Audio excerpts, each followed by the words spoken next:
Time now for a check of weather with meteorologist Matt Yurosavik. Matt, that widespread winter storm brought some much needed moisture to many parts of the country. But in talking with some people in the western Corn Belt and even the Southwest, it sounds like more is definitely needed.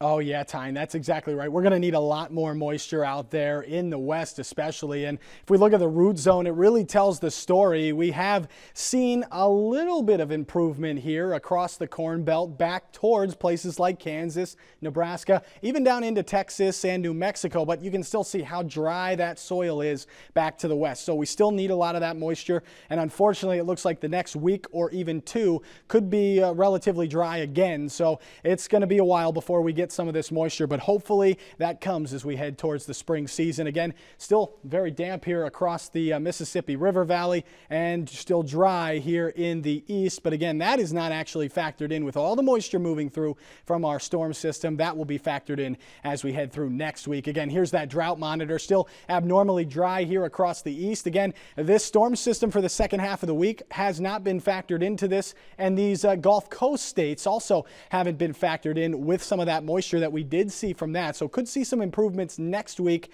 but again, still very, very dry back to the west. We've seen improvements over the past couple of months, but as Tyne said, we still need a lot of moisture back there. Hopefully we can get some as we head towards that spring season. But looking at the jet stream on Monday, notice that nothing really screams big storm system, and it's going to stay that way at least through this week. What we have is a ridge building back in the west and kind of a weak trough up here to the north. Southern part of the jet stream not doing much, but the northern part keeps that cold air locked up. By the second half of the week, though, we'll start to see a little bit of a trough come in there to the upper Midwest, Great Lakes, Northeast. That comes with a couple of clipper systems. Meanwhile, back in the west, very, very warm or mild depending on where you're at, and it's going to stay that way as we head into the weekend. As you can see, another kind of shot of some Arctic air coming up to the northern states, but staying relatively mild down to the south. So looking at Monday, February 7th, we've got chilly conditions here behind that clipper system, not bringing a lot of moisture along with it, but we're going to see more as we head through the week.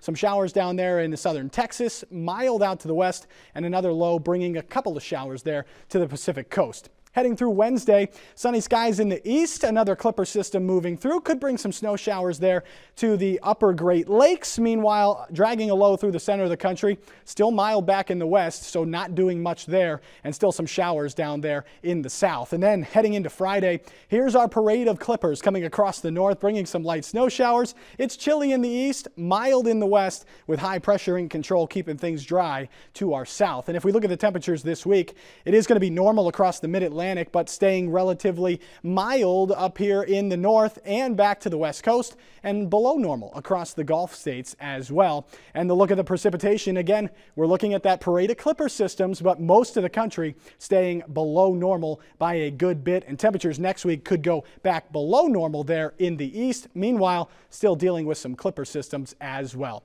Tyne, back to you. Thank you, Matt. Well, there are worries about the lack of moisture in parts of wheat country, but it's a harvest rally and weather that actually may be causing soybeans to soar. Pete Meyer and Chip Nellinger.